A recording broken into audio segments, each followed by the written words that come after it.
when you design something with accessibility from the forefront, you can bake in those features to make it feel and look very natural versus adding something after the fact that looks like it doesn't belong. When I saw the van, I was super stoked. Jeremiah actually picked me up from the airport in it, and so I used the lift for the first time right away at the airport when I flew in.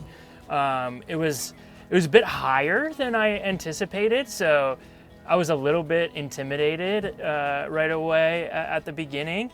But as soon as I was in here and moving around, it felt completely natural.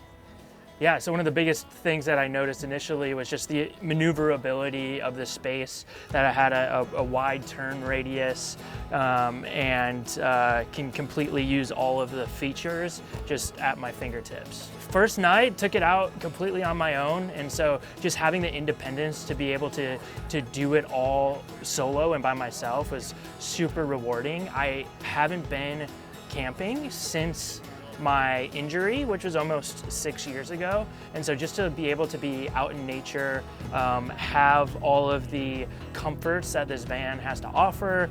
Yeah, it was a bit scary because it's been a while since I've driven something like this big. I have a mid-sized pickup truck at home that I drive, and I've driven all kinds of different like rental cars, but I haven't driven a bigger rig like this before. So taking it out on the highway in LA area is a little bit different, but really easy once I got used to it. Bunch of really cool accessible features, and there's so much thought and planning that went into this build and this model. So the first thing is the strong arm lift here. There's nothing underneath like a ramp or a slide out, and so you don't lose any clearance for off-roading. This is a super quick attachment where it just attaches to my chair here, so there's no extra pieces on my chair.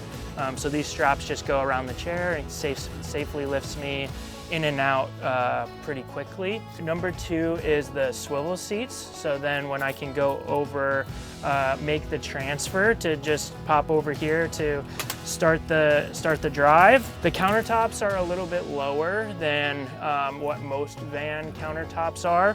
So it's perfect height for me to come in here, do the dishes. All of the drawers are slide out so that I can reach everything.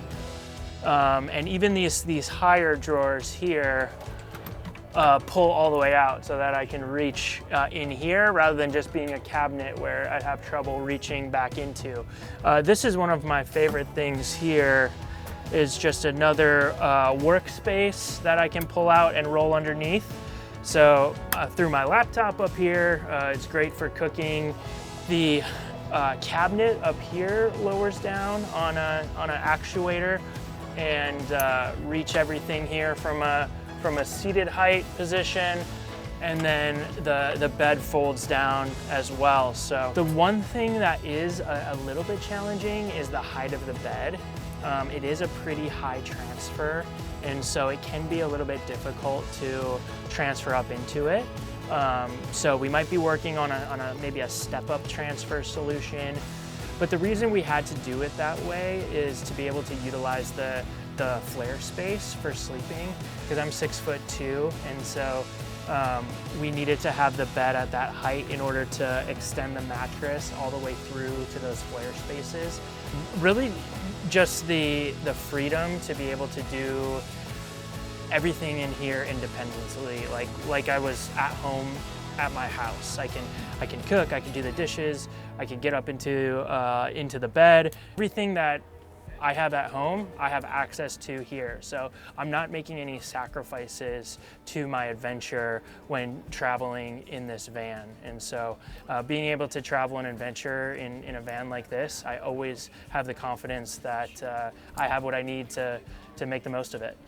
It's definitely practical, but it doesn't feel like a medical type van. And sometimes when folks are trying to meet like an ADA compliance type feature, many things can feel a little bit sterile or medical, or feels like you're in a hospital room, right? And so this van has all of the cozy features, just the warm green cabinets to the upholstery that is up here, and the soft rounded edges, and the bed is super cozy. I got a full, I think, 8.5 hours of sleep last night. I was zonked out back there. I did a bunch of calls with Jeremiah on the forefront, and just leveraging my personal experience. He asked me a ton of questions on how I just logistically move about my day and how I would approach different things. And so we talked about a lot of these features together. What was, would I be able to get up into the bed? And I said, I think so. Just other features, how much turn radius I had. Jeremiah and ADF really took the time to understand my needs and how I navigate the world, and bake that into the design of the van. Yeah, I think with this this size of van, the 144, we pretty much nailed the design and all of the features. Whenever you're adding something, you're going to be taking away from something else, and so I think we made all the right choices here with enough room to move around. I am just going to say this whole console right here, because all of the drawers that slide out, the microwave's in a nice low position where I can see into it, the workstation that pulls out, all of the controls being low and at my fingertips is great. So I'm just gonna say this whole center console is my favorite. If you're love adventure and don't look at life with limitations, a van like this is awesome to be able to explore, like I said, for freedom and independence. A lot of my daily life is working on getting around physical barriers and physical challenges, and this van totally takes that out the window, and I don't have to worry about any of those physical barriers, because with this van I can go off-grid, off-roading, and it really just opens up the world to explore.